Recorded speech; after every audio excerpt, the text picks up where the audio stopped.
Your personal brand is the brand of your person. It's the brand of you. It is the brand of who you are. So if you're thinking of this and you're a founder and you're listening to the show and you're like, nope, nope, nope, I don't want to be visible. Yeah, except you do.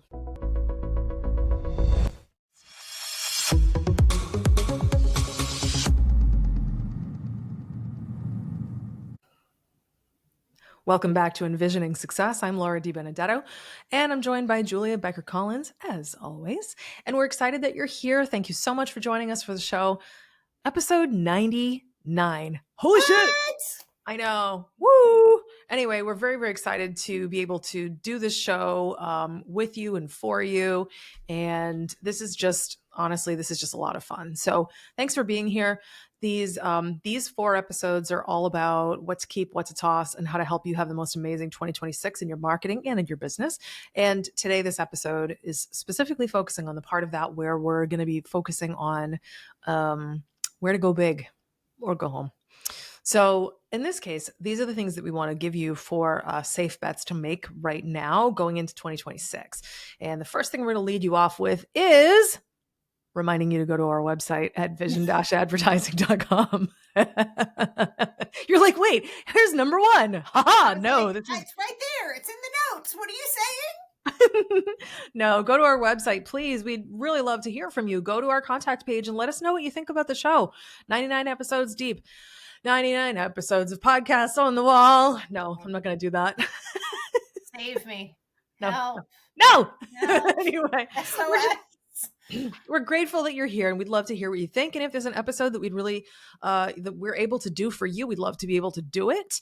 And also if you want some help with your marketing, no strings attached, no hard sell, because that's disgusting. We sell on relationships. If you love us and you want us to help you, great. If not, we're happy to answer your questions. Just go to vision-advertising.com. That's vision-advertising.com and say hello. And we'd love to help you. Here's the real number 1. No more teasing. This is where you want to go big.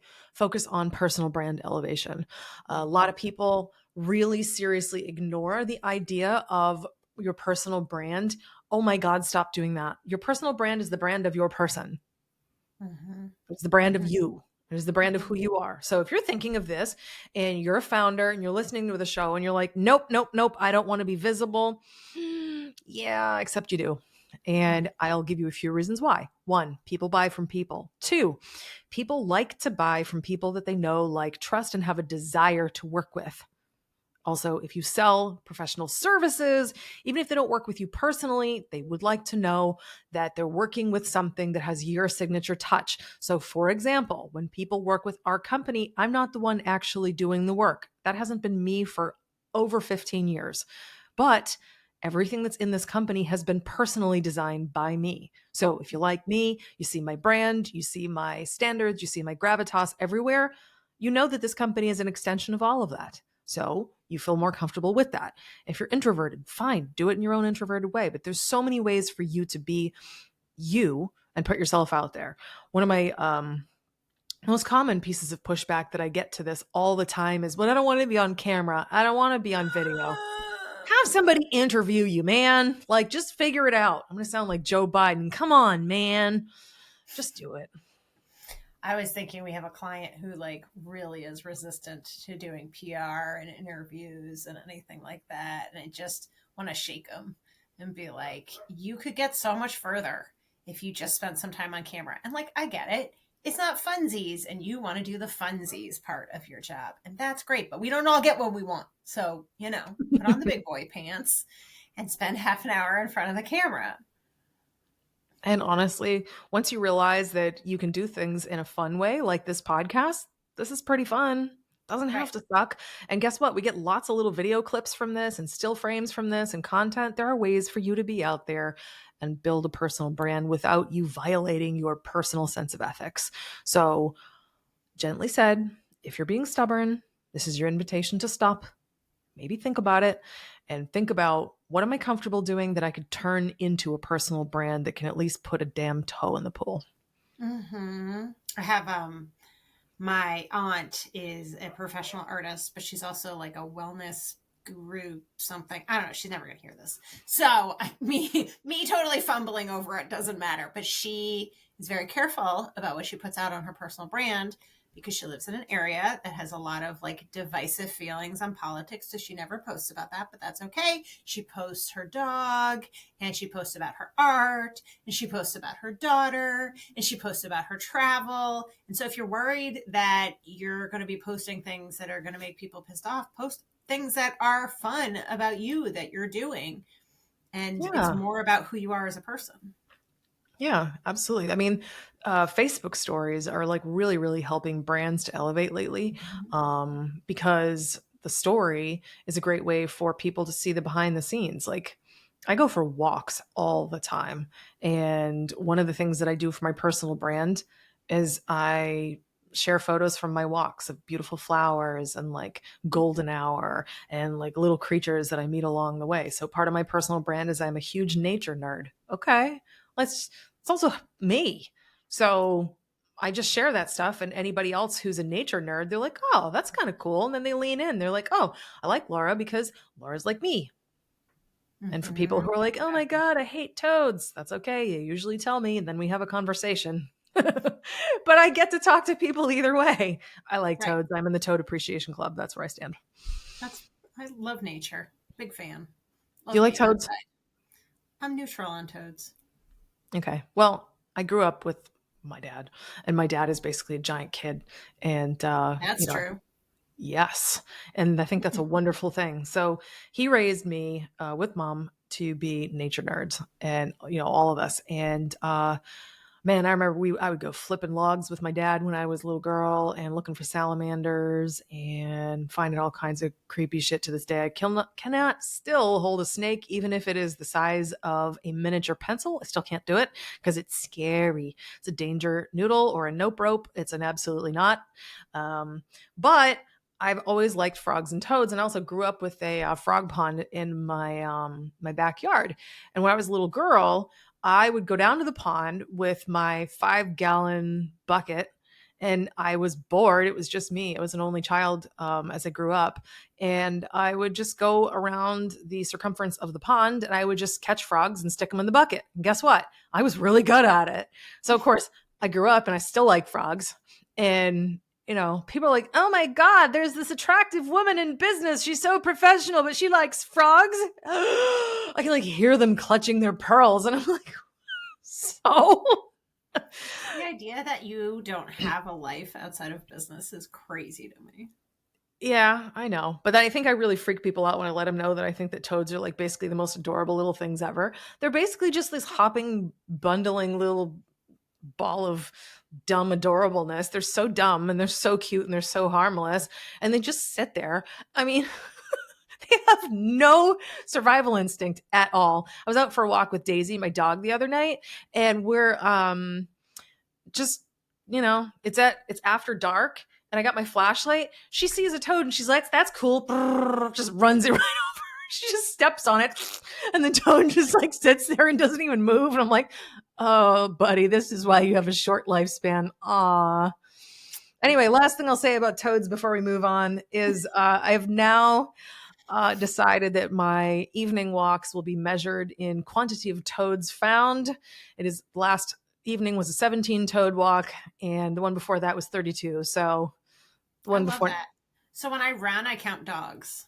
oh, that's So awesome. you want to have a key, like a mile to dog ratio. Like you want more dogs than miles. Hmm.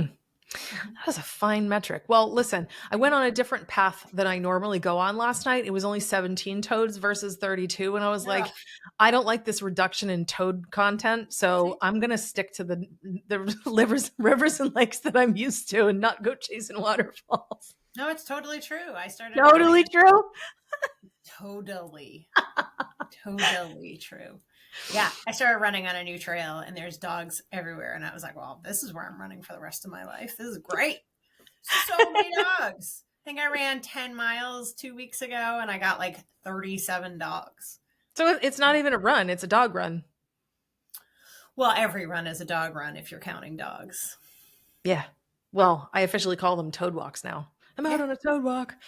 But even like anything outside, like we go hiking, we count dogs. I like that. Mhm. Nice. We should It's probably fun. talk about this podcast topic at some point, huh? Maybe at some point. Okay. Number two, marketing automation that feels human. Like, I get it, right? Like, automation is the hot topic for the past number of years.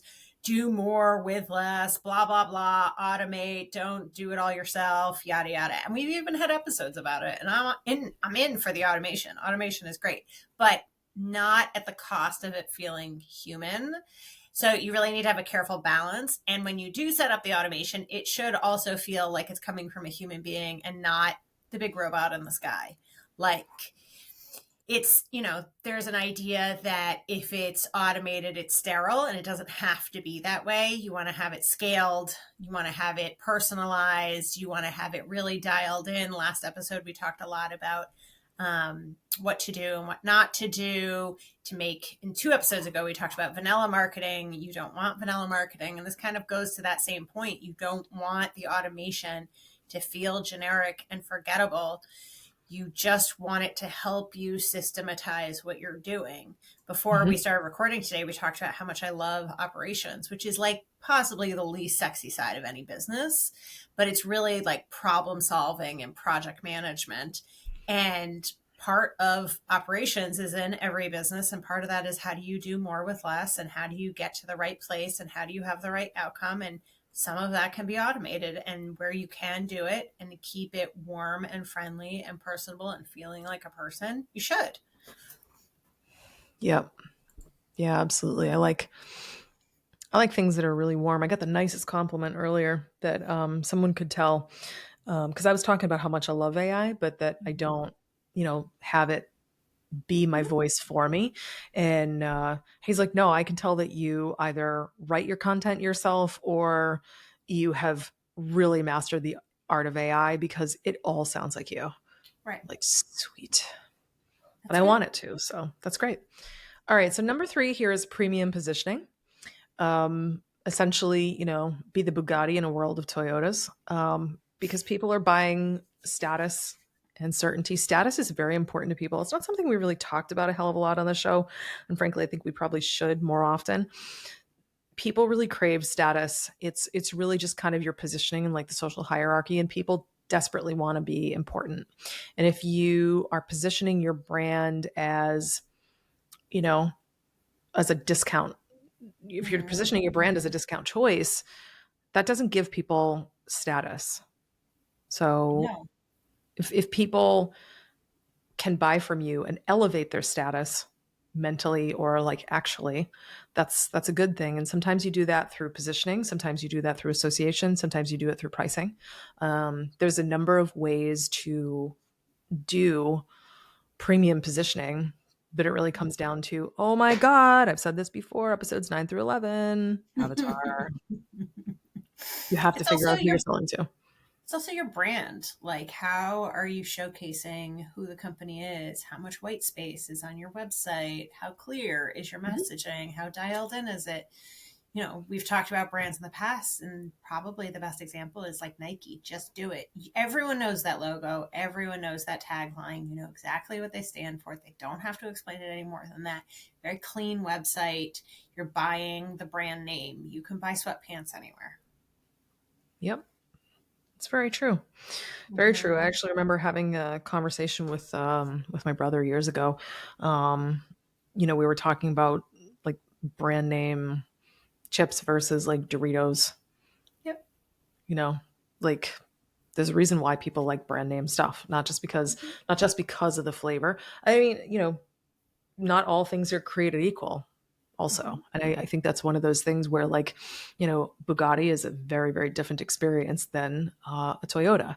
They're both good products. They both get you from A to B, but the experience on the way is very different. Mm-hmm. And So, somebody who's wealthy knows the difference between, you don't care what brand of like paper towels you buy. I buy Target brand. Nobody cares. It does the right thing. It does the same thing. But like, I'm not buying the Target brand of my car. Like, it right. matters. Certain things really matter to be brand name. And people who care a lot about status want to show off that brand name. Hmm. Yeah. And I think that's one thing that people will often miss, which kind of blows my mind.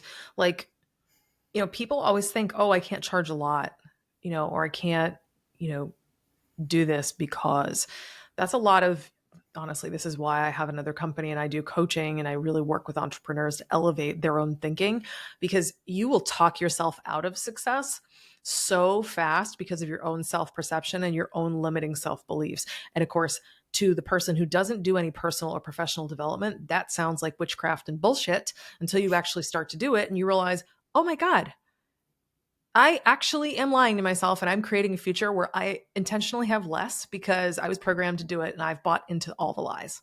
Yep. Right. We have a wonderful woman on our staff who we promoted to director a year and a half ago. And part of the training in the new position was really walking her through pricing and understanding that while a certain amount of money might sound expensive to her, that doesn't mean it feels expensive to our clients.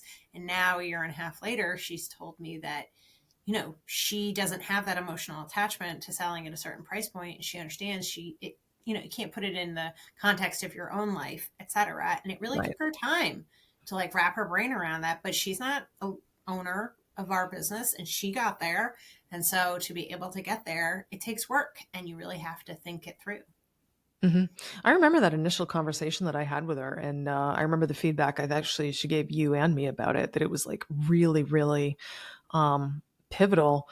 I think once someone invites you to see things differently, and they just give you a glimpse into what that other way of thinking is like, Right.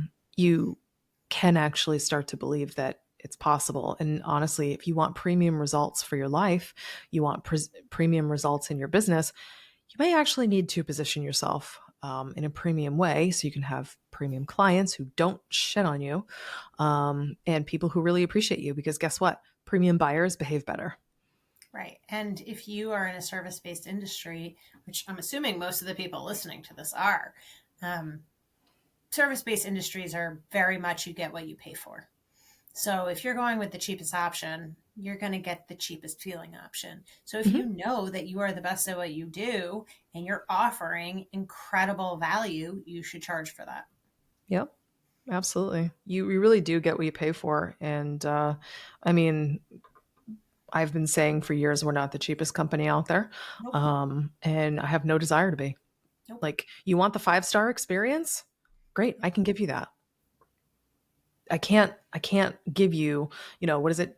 Time, money, and price. No, time, service, and price, or something like that. Pick two: time, speed, and price, whatever. My Yeah. dad said that years ago, and I was like, huh? But of course, I came to understand it years later. Right. That Venn diagram. Yeah, yeah, yeah. I know what you're talking about. Number 4, strategic partnerships. Strategery. Uh, so I was talking Is about that this. just our internal word, or do other wackos actually use that term, strategery? Tell us in the comments. Um, this is one of those things where you need to build out your network and create these relationships with other like-minded entrepreneurs and business leaders. I was actually just talking about this in a webinar I was leading, where I said one of the most valuable and not discussed parts of business leadership is having a very close-knit network of other people that are doing something similar at other companies, so you can talk to them about it. You want to borrow trust from them. You want to run things by them. You want to get somebody else's feedback on something, especially because you're kind of inside of all of this stuff so much. You can't really see outside, especially if you're sitting in it. Like, we've been working on a project of vision for like 4 to 6 months, and I just need somebody who's not us to look at it and tell me if I'm crazy.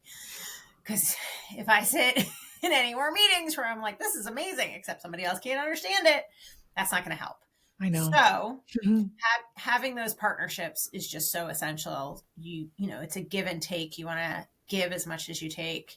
But that really helps to increase your acceleration to move your business forward even faster by getting that, you know, trust and value from an outside source. Amen to that. I love it. So here's the last one we're going to leave you with is thought leadership with a spine. I know a thing or two about this one. Um, if you can make your audience say, wow, that is what I've been thinking, or I wish I had the guts to say that myself, or that's what's been on my mind. That's power. And I've done that with a number of things that I've created. Some were very contentious and some weren't. When it was relevant and advantageous to my business interests, I was partner in a company with my husband there for a while. I was very political and I had a lot to say about it. Now that it is not advantageous, I rarely say things about that because it's no longer relevant.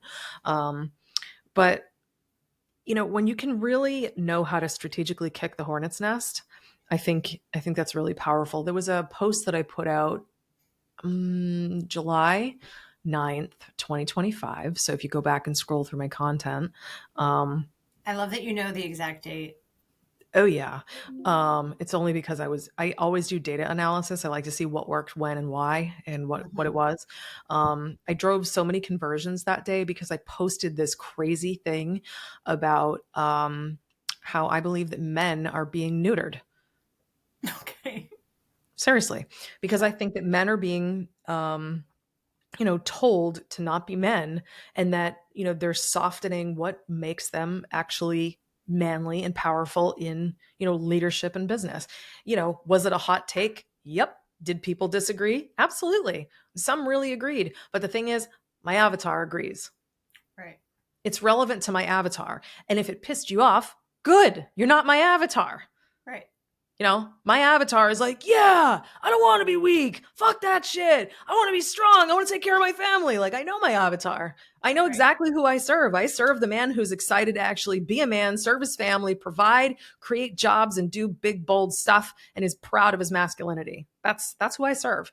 And this is the fun part of all of this, is when you have leadership with a spine and you actually say the thing that you have in common with your avatar.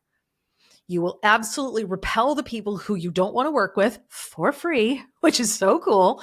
But the people who you do want to work with, they'll be like, oh my God, I can't believe they just said that.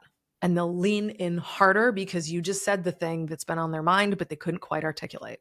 Now, I have a similar take, but with a very different example. Okay, let's hear it. So I posted last week on LinkedIn about running long distance. I've mentioned before, I'm a long distance runner, blah, blah, blah. A lot of people in business leadership are in endurance sports because apparently we're all adrenaline junkies, whatever. But it tends to be more men than women. So I posted a thing about how the way to run a 50-mile race is 1 mile at a time, because you run the mile you're in, and it's very similar to business leadership. You can't solve the thing that's 45 miles down the road. You can only solve the thing in the mile that you're in. I got more engagement on this post than I think maybe ever. And I got a direct message from somebody else who owns a marketing agency, woman who's also a long distance runner, but only really, works with men. And we had like a really great conversation about running. And now she's like, oh, I didn't know we had this in common. Maybe we should be referring business to each other. Imagine that. Mm-hmm. That's awesome. Yeah, I mean, conversations will come out of like the craziest things. And yeah, I mean, that conversation that I was having with someone who wants to start referring a ton of business our way, that came from a similar thing. It's not always your avatar is going to find you. Sometimes it's like-minded people who are avatar adjacent, who maybe also sell to your avatar, but they like you so much that they want to send you not just one piece of business, but a shit ton. Mm-hmm. Okay, if you insist. Yeah, exactly. Yeah. Be yourself. I don't know how else to say it. Mom was right. Everybody will like you if you're just yourself. Yeah. Oh my God. There was another piece of leadership with spine. Feel free to take it. I remember doing a post, and this really landed very, very well, maybe like 2 years ago. I said, Mom was right, except one thing. She said, be yourself and people will like you. And that was the hook. But then you had to like open and see more to see the rest of it. It was like, but the other half of the quote was, but half the people won't. Right. And that's a good thing. Here's why. It is a good thing. Yeah. I like it when the wrong people don't like me. Oh, good. Good. I don't have to try to even sell to you because it's going to be horrible for me. Select out, please. No, I want my favorite people coming to me, because then doing business with them doesn't even feel like work. It's a pleasure. It's fun. It's like, wait. Let me get this straight. I am having the best time ever and I'm getting paid. Okay, more of this, please. I don't dread it when you call my phone. I know. I smile when I see your face on my caller ID. Yes, please. Exactly. Anyway, we're going to put a bow on this. Thank you so much for being here, and share the show with a friend. This is episode 99, and we're very, very excited. Next episode, we're going to have some invisible champagne. Neither of us are drinking that right now. But episode 100, kind of a big deal. So thank you for being on the ride. We're going to be talking about how to get you into 2026 in the most unbelievable shape ever. We will see you in the next episode.